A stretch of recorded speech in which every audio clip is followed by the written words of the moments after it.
ဒီနင်းကြတဲ့မကြီးရောင်နွားအုံနာကိုကတ်သွားတာနဲ့တိဘက်မှာစတခွေးတွေကချက်ချင်းဆိုသလိုသူ့လမ်းကြောင်းကိုပိတ်ဆို့လိုက်ကြတယ်တိဘက်မှာစတခွေးတွေကပိုနီးတက်လာတယ်သူတို့ကနှင်းကြတဲ့ကိုတောင်ဆောင်စွန်းစီတွန်းပို့ရင်တိုးလေးအော်ဟစ်ချင်းချောက်နေကြတယ်နှင်းကြတဲ့ကသူ့ကိုနှိမ့်ချလိုက်ပြီးအဆွဲတွေကိုဖျဲပြကသူတို့ကိုပြန်ပြီးရင်ဆိုင်လိုက်တယ်ဒါပေမဲ့သူတိုက်ခိုက်ဖို့မလုပ်ခဲ့ဘူးဒါကလူတွေနေထိုင်ရနေမည်ဖြစ်နေလို့ပါတကယ်လို့တိဘက်မှာစတခွေးတွေနဲ့လူတွေနောက်ထပ်ရောက်လာရင်ဒီတိုက်ပွဲမှာဆက်ရှိနေတာကသူ့အတွက်ပိုအနေရများသွားနိုင်တယ်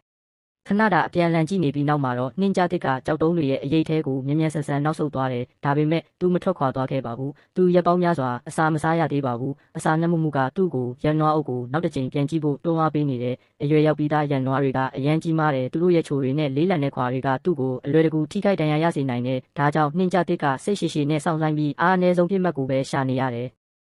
မကြခင်မှာပဲအရွယ်တဝက်လောက်ရှိတဲ့ရန်နွားငယ်လေးတစ်ကောင်ကိုသူတွေ့လိုက်ရတယ်နောက်တစ်ဆက်တက်မှာပဲနှင်းကြတစ်ကတောင်ဆောင်အောက်ကိုချက်ချင်းခုန်ချတိုက်ခိုက်လိုက်တဲ့ကြောက်လန့်သွားတဲ့ရန်နွားအုပ်ကတောင်ကြားလမ်းဘက်ကိုပြေးသွားကြတယ်ဒါပေမဲ့အဲ့ဒီရန်နွားငယ်လေးကခြေလမ်းတစ်လမ်းနောက်ကျသွားပြီးအုပ်စုရဲ့အနောက်ဆုံးမှာကြံခဲ့တယ်နှင်းကြတစ်ကအခွင့်အရေးကိုအမိရဆုပ်ကင်ပြီးဘေးကနေပြင်းထန်ခုံအုပ်လိုက်တယ်သူရန်နွားငယ်လေးကိုတောင်ဆောင်ပေါ်မှာဖိထားလိုက်တယ်ရန်နွားမိခင်ကလှည့်